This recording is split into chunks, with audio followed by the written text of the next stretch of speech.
ఒక్కసారి కొమ్మూరి గోల్డ్ కి కాల్ చేయండి. తాకట్లో ఉన్న మీ బంగారాన్ని విడిపించి మార్కెట్ ప్రైస్ కి వాళ్ళు కొనుక్కుని మిగతా డబ్బులు మీకు ఇచ్చేస్తారు. హాయ్ హలో నమస్తే, వెల్కమ్ టు మనం టీవీ. నేను మీ చార్మి. మనందరికీ తెలిసిందే, మన ప్రధానమంత్రి మోదీ ఇజ్రాయెల్కి అయితే వెళ్ళడం జరిగింది. అయితే ఇజ్రాయెల్ నుంచి ఒక గుడ్ న్యూస్ని అయితే తీసుకొచ్చారు. ఆ గుడ్ న్యూస్ ఏంటి, అదేవిధంగా మనకి ఇప్పుడు రాబోతున్న బెనిఫిట్స్ ఏంటి అనేది కూడా ఈ వీడియోలో కంప్లీట్గా తెలుసుకునే ప్రయత్నించారు. ఆపరేషన్ సింధూర్ టైంలో పాక్ బ్రహ్మోస్ పుట్టించిన భయం అంతా ఇంత కాదు. ఇప్పటికే ఆ పేరు చెప్తే ఉలిక్కి పడుతుంది పాక్. అలాంటి బ్రహ్మోస్ మించిన బలం, వేగం ఉన్న మిసైల్ భారత రక్షణ రంగంలోకి రాబోతుంది అండ్ చేరబోతుంది అంటే ఎంత అద్భుతంగా ఉంటుంది. అదే గోల్డెన్ హొరైజన్. ఈ మిసైల్ను భారత్కు ఇచ్చేందుకు ఇజ్రాయెల్ ఆఫర్ ఇచ్చింది. అయితే అసలు ఈ మిసైల్కి సంబంధించిన ప్రత్యేకతలేంటి, ఇది క్రియేట్ చేసే విధ్వంసం ఎలా ఉంటుంది ఏంటి అనేది కంప్లీట్గా తెలుసుకునే ప్రయత్నం చేద్దాం. అయితే ప్రతి ఒక్కరి గుండెల్లో రైళ్లు పరిగెడుతుంది. అయితే ఈ గోల్డెన్ హొరైజన్కి సంబంధించి ఆపరేషన్ సింధూర్ పరిమాణాలతో భారత్ కొట్టిన దెబ్బకు పాకిస్తాన్కి మైండ్ అంతా కూడా బ్లాంక్ అయిపోయింది.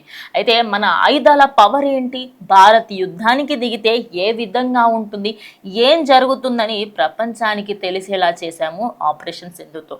మన బ్రహ్మోస్ మిసైలే పాక్కి చుక్కలు చూపింది.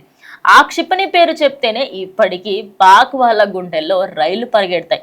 కానీ ఆపరేషన్ సింధూర్ తర్వాత రక్షణ రంగానికి మరింత బలోపేతం చేసేందుకు కేంద్రం వేగంగా అడుగులు వేస్తుంది. సరికొత్త ఆయుధాలను, అదేవిధంగా డిఫెన్స్ని అమల్లోకి చేర్చేందుకు అన్ని రంగాలుగా సిద్ధం చేస్తున్నారు. బ్రహ్మోస్ కంటే బలమైన, వేగవంతమైన క్షిపణిని మన ఎయిర్ ఫోర్స్ చేతుల్లోకి రాబోతుంది. Air launched ballistic missile golden horizon భారత్కు ఆఫర్ చేశారు. అయితే ఇజ్రాయెల్ ఆఫర్ చేసిన ఈ ఆఫర్ని మరి భారత్ తీసుకుంటుందా లేదా?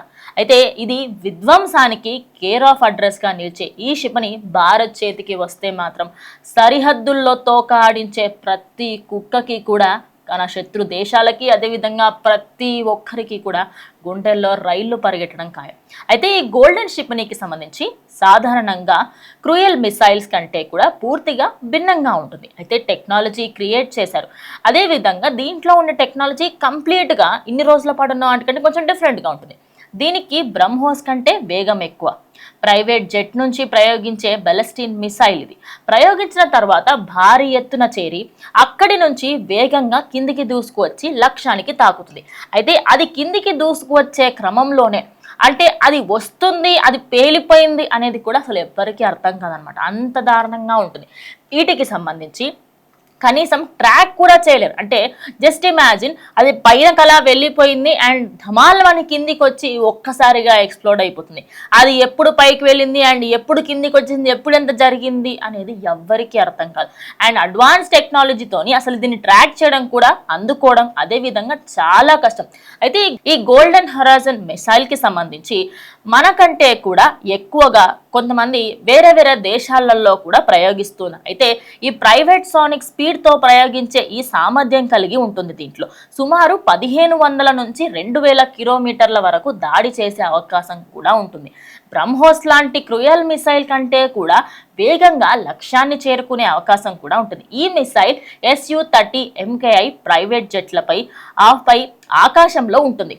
సో దీనికి సంబంధించి అటు పాక్తో యుద్ధం కానీ, లేకపోతే ఫ్యూచర్లో దానికి సంబంధించి విమానాలపైన దీన్ని ఏర్పాటు చేసే ఛాన్స్ కూడా ఉంటుంది.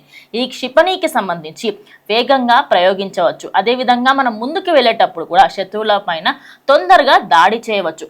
అండ్ లక్ష్యానికి సంబంధించి మనం ఒక్కసారి మాట్లాడుకుంటే అప్రాక్సిమేట్లీ కొన్ని కిలోమీటర్ల దూరంలో ఉన్న లక్ష్యాన్ని కూడా ఈజీగా సాధిస్తుంది. భూగర్భ బంకర్లను సైతం కూడా ధ్వంసం చేసేంత టెక్నాలజీ ఈ క్షిపణికి ఉంది. ప్రతి ఒక్క చిన్న చిన్న పార్ట్కి సంబంధించి కూడా కంప్లీట్గా ధ్వంసం చేస్తుంది. అయితే దీంతో ఈ మిసైల్ మరింత ప్రమాదకంగా మారుతుంది కాబట్టి నిపుణులందరూ దీన్ని ఎక్కువగా సజెస్ట్ చేయరు. ఇక దీనికి ఉన్న పరిమితి కారణంగా శత్రు దేశాలు ఖచ్చితంగా కూడా మేము దీనికి ఆమోదం తెలపాలి, అసలు తీసుకోవద్దు, అసలు ఇలాంటివి చేయకూడదు ఇజ్రాయెల్ నువ్వు అంటూ ఇప్పుడు వాళ్ళందరూ కూడా బయటకు వచ్చి మాట్లాడుతున్నారు. అయితే దీనికి సంబంధించి ఒక్కసారి ఇది లక్ష్యాన్ని ఛేదించిందా, కంప్లీట్గా దాన్ని ధ్వంసం చేసేంత వరకు అది వదిలేదన్నమాట. అదే కాకుండా భూగర్భ బంకర్లు, అదేవిధంగా కమాండ్ సెంటర్లు, భారీ రక్షణ ఉన్నా కూడా టార్గెట్ ని ధ్వంసం చేయడానికి ఈ మిసైల్ ఉపయోగించేలా డిజైన్ అయిందన్నమాట. అదే కాకుండా మనకి ఇది భారత్ కి సంబంధించి లాంగ్ రేంజ్ ప్రెమిసెస్ లో కూడా దీన్ని మనం కంప్లీట్ గా వాడుకోవచ్చు. అయితే ఇందులో ఇంకా చాలా బెనిఫిట్స్ ఉన్నాయి, కానీ దీన్ని మాత్రం ఇప్పటి వరకు కొన్ని కంట్రీస్ మాత్రమే ఉపయోగించాయి. ఎప్పుడైతే ఇరాన్ ఇజ్రాయెల్ మధ్యలో యుద్ధం జరిగిందో ఇరాన్ బంకర్లను ఒక్కసారిగా ఛేదించి మరి ఈ మిసైల్ ఎంత నష్టం కలిగించిందో మనం అందరం కూడా చూసాం. అయితే ప్రపంచంలో చాలా తక్కువ దేశాలకు మాత్రమే ఎయిర్ లాంచింగ్ బ్లాస్టింగ్ మిసైల్స్ లను ఉపయోగిస్తున్నాయి. వీటికి సంబంధించి వీటిలో ఏదైతే కంట్రీస్ ఉన్నాయో వాటిలో రష్యా, చైనా, ఇజ్రాయెల్ వంటి కొన్ని దేశాలు మాత్రమే ప్రయోగిస్తున్నాయి. అయితే ఇజ్రాయెల్ ఇచ్చిన ఆఫర్కు సంబంధించి భారత్ గ్రీన్ సిగ్నల్ ఇస్తే మాత్రం ఎయిర్ ఫోర్స్ చరిత్రలోనే సరికొత్త చరిత్ర క్రియేట్ చేయడం మాత్రం ఖాయం. గోల్డెన్ హొరైజన్ మిసైల్ ఈ విషయానికి సంబంధించి భారత్ ఎలాంటి నిర్ణయం తీసుకుంటుంది? ప్రభుత్వాల నుంచి అధికారికంగా ఎలాంటి ప్రకటన రాలేనప్పటికీ కానీ ఈ విషయం తెలిసినప్పటి నుంచి ఇజ్రాయెల్కి సంబంధించి ప్రధానమంత్రి అక్కడికి వెళ్ళిన తర్వాత ఆ టూర్లో ఈ గోల్డెన్ హొరైజన్ మిసైల్కి సంబంధించి అన్ని ఒప్పందాలు జరిగితే ఖచ్చితంగా మనకి మంచి జరుగుతుంది అంటున్నారు. ఈ ఒప్పందాలు చేసుకునే అవకాశం కూడా లేకపోలేదు. అయితే ఈ మిసైల్కి సంబంధించి ఇండియాలోని ప్రోగ్రాం ద్వారా భారత్లో తయారు చేసే అవకాశం కూడా ఉంది. అంటే రెండు దేశాలకు సంబంధించి పరిశీలిస్తున్న ఈ విషయానికి సంబంధించి ఈ అత్యాధునిక గోల్డెన్ హొరైజన్ సిస్టమ్కి సంబంధించి దీంట్లో ఏమేం వాడతారు ఏంటి ఇప్పటి వరకు ప్రపంచంలో ఏ దేశం ఇవ్వలేదు. అంటే ఇజ్రాయెల్ ఇప్పటివరకు ఏ దేశంతో ఇంత చనువుగా ఉండడం కానీ అదంతా కూడా జరగలేదు. భారత్తో స్నేహం కారణంగానే దీన్ని ఆఫర్ చేస్తుందని వాళ్ళంతట వాళ్ళే అధికారికంగా ప్రకటించారు. ఇది మన చేతుల్లోకి వస్తే మాత్రం బలం ఖచ్చితంగా రెట్టింపు అవ్వాల్సిందే. సో దీన్ని made in India, make in India పరంగా కూడా తీసుకునే అవకాశం కూడా ఉంది. ఓవరాల్గా చూసుకుంటే ఇజ్రాయెల్కి వెళ్ళిన దానికి మనకి బెనిఫిట్ తప్ప అసలు సైడ్ ఎఫెక్ట్స్ ఏమీ లేవు అనుకోవచ్చు. మనకు అక్కడికి వెళ్ళిన తర్వాత ప్రాబ్లమ్స్ రావడం ఏది రాలేదు.